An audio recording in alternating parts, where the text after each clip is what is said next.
What's up, everybody? We are going to take a look at some two-hand tapping patterns today. A lot of times when we first use or learn two-hand tapping technique, we kind of get stuck using the same pattern. And now you get a lot of mileage off of that, but we're going to look at some different patterns to add some new depth and dimension to your guitar tapping. So all these exercises that we're going to go over, all these examples, they're going to take place between frets 5 and 8 and 12. So that's going to be based off of like an A minor chord. Okay, so let's take a look at some of these exercises. This page of exercises is going to be available in the link in the description below. I'm going to go through all except one, so that's going to give you an incentivization to buy this paper. All right, cool. So the first example that we're going to go through, we're going to tap with our finger first on fret 12. What I'm going to do next is I need to release that tap.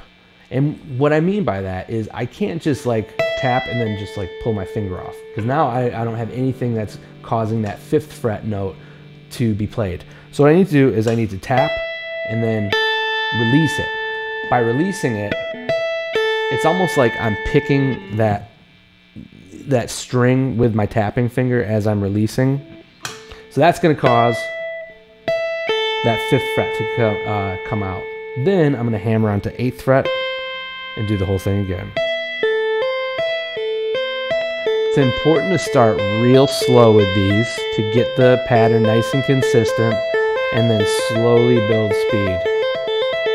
I'm not going to slowly build speed, I'm just going to build speed so we can hear what the finished product sounds like. So I feel like that's a pretty standard, tapping riff right there. Next one's a little different. This next one is basically, it's just tapping with pull-offs. It's all pull-offs. So I'm going to tap, pull off to 8, pull off to 5. You'll notice that my 3rd finger, after I play it, it basically gets back to its spot on the 8th fret just after I tap that note. So it's so close together. So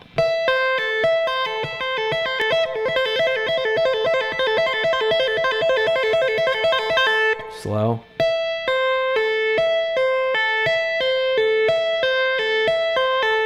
So that I could see being kind of tricky, getting that 3rd finger coordination down. And this is a triplet riff, so triplet, triplet, triplet. All right, next riff that we have. So this one's going to involve using the open string. So this will work well with, using the 5th, 8th, and 12th fret, basing off an A minor chord. So we're going to include that open E note. So I'm going to tap.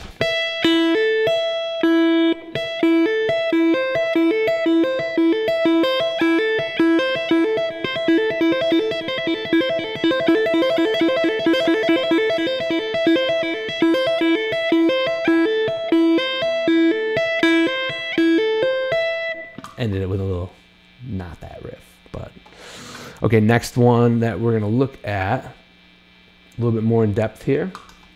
So once again, we're starting with a tap, and then we're doing a series of pull-offs to a hammer-on, back to the beginning of that riff.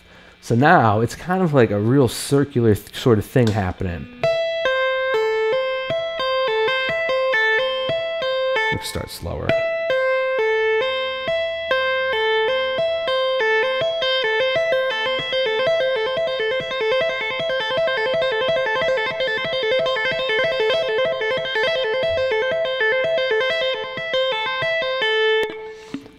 I like that one, but this next one I like even more.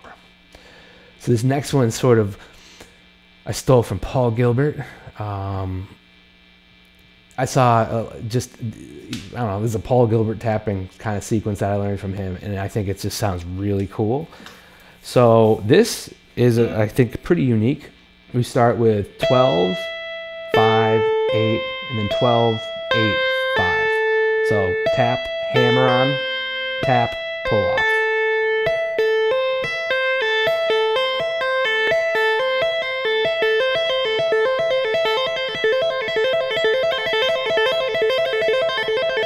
I think that one sounds real bad.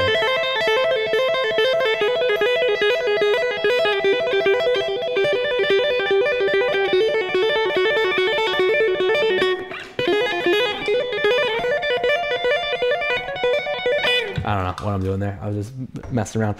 Okay, next one. So thanks, Paul Gilbert, because he's a big subscriber to my channel. All right, next riff is a multi-tapping riff, and this is our last riff that we're gonna go over today. Like I said, there's one more on this page after, but you'll have to buy the PDF and the link in the description below. All right, so we have a multi-string tapping riff now. So we start once again with a tap.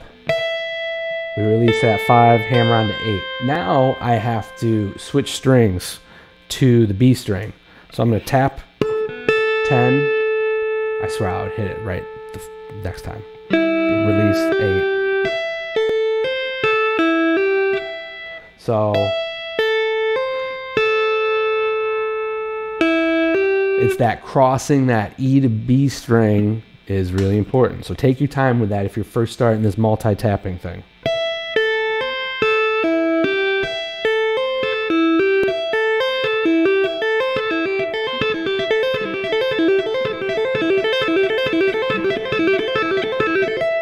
So that's a cool tapping riff. I like that. I love the multi-string tapping riffs. That's sort of where you start getting into this, you know, extra, I don't know, dimension of tapping there. But first start with these. Start adding these different patterns to your playing. I think they could help you go a long way. And really, like I said, just add some extra flavor to that, you know, tapping. Hey, if you wouldn't mind, why don't you like this video and subscribe to my channel? I'd appreciate it. And I teach online guitar lessons to people across the United States and actually overseas as well.